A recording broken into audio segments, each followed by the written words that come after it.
We are a 501c3 nonprofit organization that exists kind of as a part of the aftercare landscape. We don't actually take ownership of horses or directly do any placement or retraining. We are all about promotion and increasing demand for the thoroughbred in careers as riding horses, whether for equestrian sports or recreation or companion use, that type of thing. People that are in the equestrian community have a lot of different riding breeds to choose from, but we are trying to make sure that the thoroughbred is at the top of that list, and that kind of helps to make sure that when the thoroughbreds are done racing, that there is demand for them, and so that they can kind of efficiently transition to the next chapter of their careers. Because once they're done racing, maybe 4, 5, 6 typically, they're going to live another 15 to 20 years. And so we want to make sure that the kind of statistical majority of their life is just as productive, and just comfortable and well taken care of as it was while they were on the racetrack. A lot of people, some of it just kind of comes from impression of the breed in general. So thoroughbreds are considered a hot-blooded breed. So they are, more refined in type, lighter weight, and, also just more sensitive, more energetic, more athletic. So it does take a certain kind of horseman, a certain type of rider to have, a positive and productive relationship with them. And then some of the other misconceptions can come from, lack of awareness about how they are handled in their racing careers.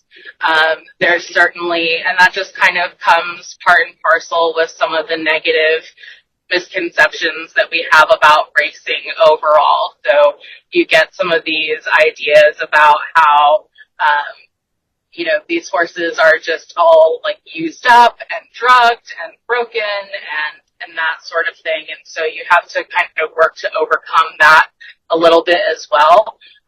But that is a huge part of what our organization tries to directly address. And that really comes through a lot of education. We have a ton of educational material on our website about training and care and how they're handled on the racetrack, a lot of public outreach, and then our big kind of flagship thing that we do is a retraining competition called the Thoroughbred Makeover. So that's a competition for horses that have recently retired from racing, but we also deal a little bit with broodmares that have retired from breeding. And then they come to a horse show at the Kentucky Horse Park in October, and we have 10 different horse sports and over $100,000 in prize money.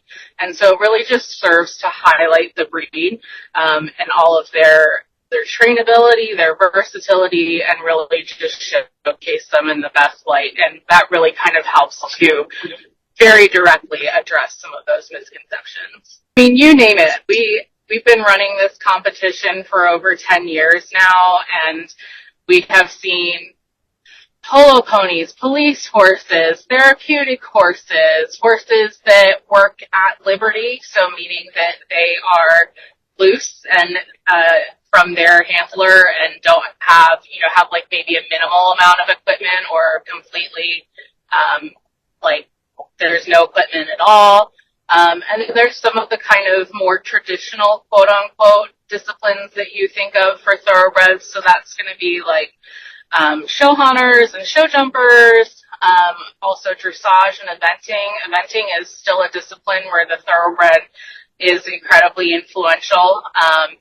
There was definitely a time where they were more influential in the hunters and the jumpers, and we've got some really neat programs that are coming up right now that I think are really going to directly address that too and start really helping the thoroughbred kind of come back into popularity in those disciplines. So they really truly can go in any direction. We've seen it all. Also, all of the Western disciplines too, so barrel racing, sorting, all of that stuff too. There's just so incredibly versatile and capable, and it really is just a matter of, being a good horseman and having the patience and the understanding of, you're asking them to kind of go through a big lifestyle change from their life at the track to life as a riding horse. But we have seen people of all ages and all backgrounds be successful with the breed at this point. So we're very truly champions of the breed. We really think that they can go on and do anything. I really think a lot of their kind of work ethic comes from the kind of handling and training that they receive so early on in their life cycle because they were bred to race. So these are horses that have been handled with a lot of regularity, asked to go places and do things, whether it's traveling to go to a thoroughbred sale and be handled and inspected by buyers, or, they're going to go to a training center to get broke and they're going to be in a kind of busy environment with a very regimented schedule, and traveling around for race meets too. These horses are just really exposed to all kinds of situations, and I think that they don't really get enough credit for that sometimes, and just that we ask them to do a lot from a very young age, which is kind of unusual compared to riding horses who often really don't start doing meaningful training until sometimes they're 4. So I think the thoroughbreds really have a leg up when it kind of comes to the work ethic and ability to, experience new things. I mean, I think the biggest thing, there's still a lot of awareness that we need to work on. I think there's a lot of racing fans that don't have a clear picture of what these horses go on to do. And even in particular, the very casual racing fan sometimes really just has no concept or awareness. So I think we still have a lot of work to do kind of in the aftercare industry to kind of build that awareness.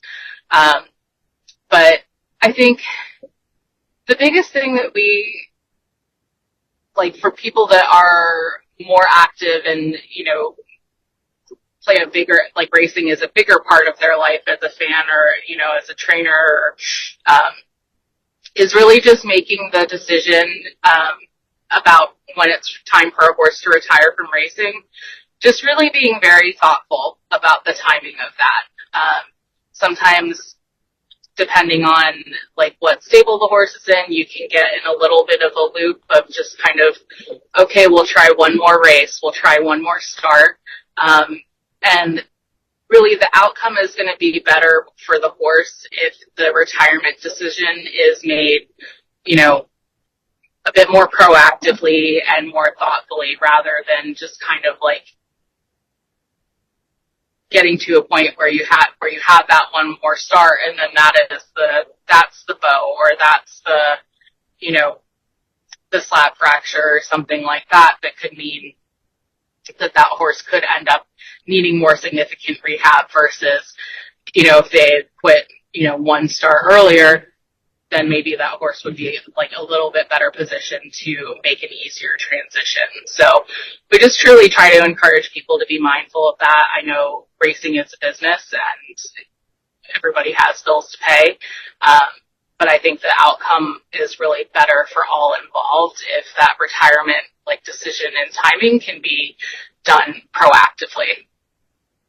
Yeah. So this is really our flagship program. It's what we're best known for. We do plenty of other things, but the makeover really takes up kind of the most space, so to speak. It was really organized as a means to showcase the thoroughbred in the best possible light. And so we're making sure that the horses that are coming to this competition are in really great physical condition, that they've had good training over the months leading into the competition. And so when they all come together at the Kentucky Horse Park in October, you have hundreds of thoroughbreds that are there doing all sorts of different disciplines and doing just having a really good weekend and a really good kind of representation and showcase for the breed. But kind of the way that the event works, kind of administratively or how it's structured, is trainers or riders apply to participate in the winter. So in January, they submit a trainer application and to our office, and we review them and with an application committee and approve most of them. And so once the trainer is approved with us, then they are allowed to enter up to 3 eligible horses. So for the original retiring racehorse division, there's a window of eligibility based on when that horse's last start or last published work was. So for the horses that are competing this year, they will have had their last race or published work on or after July 1, 2024. So there's a long window there in case the horse did need a rehab from an injury coming out of racing. So they will have retired in that time frame, and they will not have kind of any significant retraining until the start of the competition year. So we have, a 15 ride limit, trying to make sure that everybody is kind of starting the training process from approximately like as close to the same point as possible. So these horses are training throughout the year, with their trainers who have acquired them themselves. They've adopted them or they've bought them. Or sometimes the racing owners or trainers are still involved in supporting the process. So they're using their own resources to prepare the horse for this event. And then the actual horse show in October has 10 different horse sports, and we offer over $100,000 of prize money. And also more recently, we've also started a division that is available with slightly different eligibility criteria to meet the needs of broodmares who are retiring from breeding. So they have their own little pot of prize money and separate results and that sort of thing. So yeah, it's just become a very meaningful and significant force when it comes to highlighting the breed, but also it's become a factor that really helps horses transition quickly. We have a pool of riders that want to participate in this from year to year. We have some that are amateurs that will just do it once, and we have some that are professionals that use the program and come back year after year and use it to highlight their own training. So these people are looking for horses from year to year that are eligible to participate in the makeover. So it's become a factor that's really kind of helped to move horses through aftercare facilities and help them get placed because of the demand for horses that are eligible for competition. So it's really kind of turned into a multifaceted thing between the promotion and highlighting of the breed and also helping them to transition a little bit quicker. And it's also a lot of, like, a great community has really come up around the event. We have, like I mentioned, we've got people that come and do it every year, and then we have people that are one and done. But, it's really a wonderful thing to have all of these people that are so dedicated to the breed come together in one place for a week. It's just really great energy, and we're starting to see more and more racing connections come out to see what their horses are doing. We do a lot of grassroots outreach, trying to just let people know that their horses are entered and encourage them to come out and see them. So that's been a really great opportunity for us to kind of build some of the kind of community and relationship between the racing and riding communities too. Really good question. For most tracks and racing jurisdictions, there is some kind of model where, a portion of starts or something like that will help to support the TAA. That is, the kind of, quickest, easiest, most frictionless way to support. Is just by supporting the industry, you're also supporting aftercare. Other ways that you can do that, you can go to the Thoroughbred Aftercare Alliance website. You can also go to Thoroughbred Charities of America. That's another really great grant-making organization. and take a look at their list of grantees. So those are other really great programs that are also held to a high standard. And you can reach out to these programs and see if they need any volunteerism help. Our organization, we don't have horses to take care of, so our needs are a little bit different, but we are always happy to have volunteers at Thoroughbred Makeover. And, just spreading awareness. I mean, like I mentioned at the beginning, like we still have a lot to overcome when it comes to kind of the narrative around the breed and what happens when they're done racing. So I think, as fans, we all have a little bit of an obligation to participate in that educational process with our friends and family who may not know as much about the sport as we do. So just informing yourself so that you can inform others. That's another really good question. So I really like to just make sure that people know what they're getting themselves into. The transition process from racing to riding is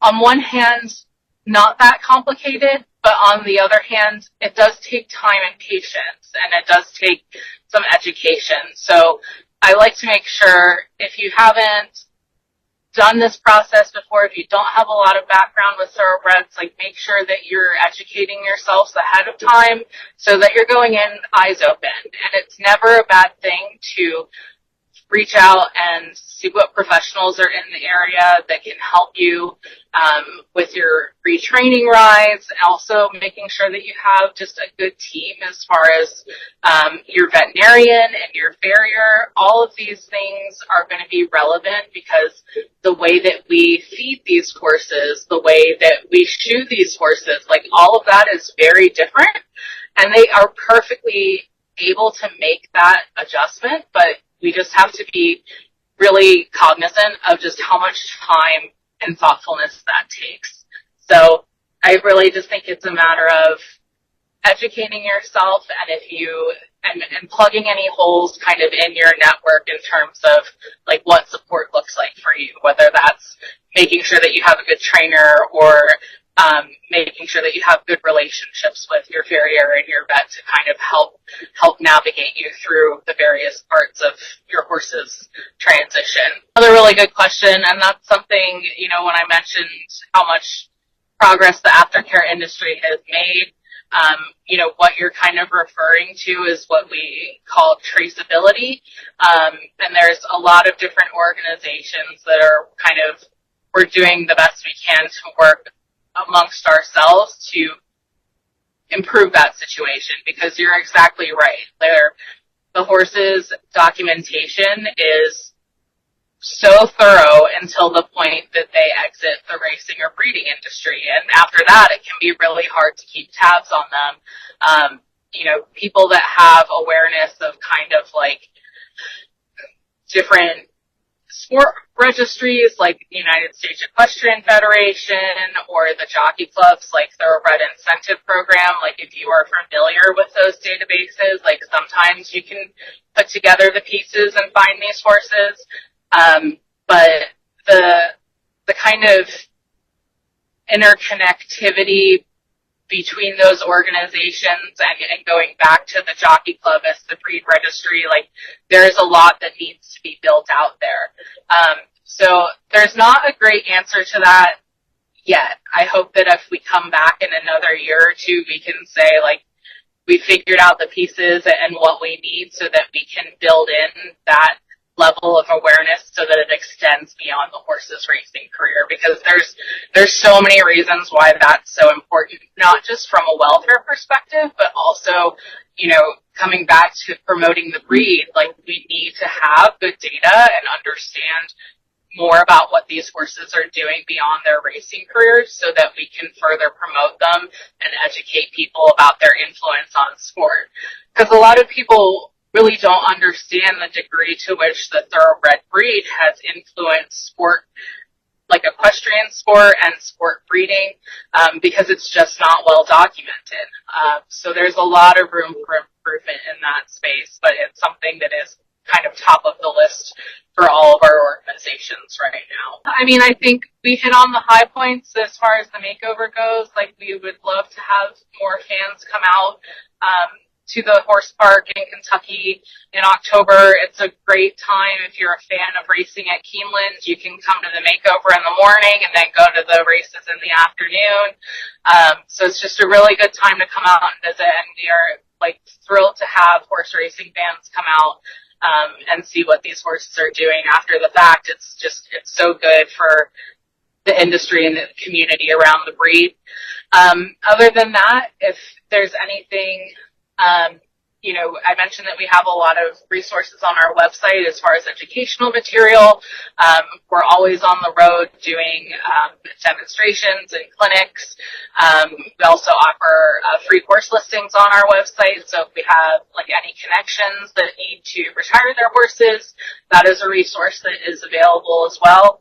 And we just launched our strategic plan that's going to take us through 2030. So we've got more to do in terms of, addressing some of those misconceptions and working on traceability and everything. So if you are in a position to support monetarily, we can take donations on our website, and they are deeply, deeply appreciated.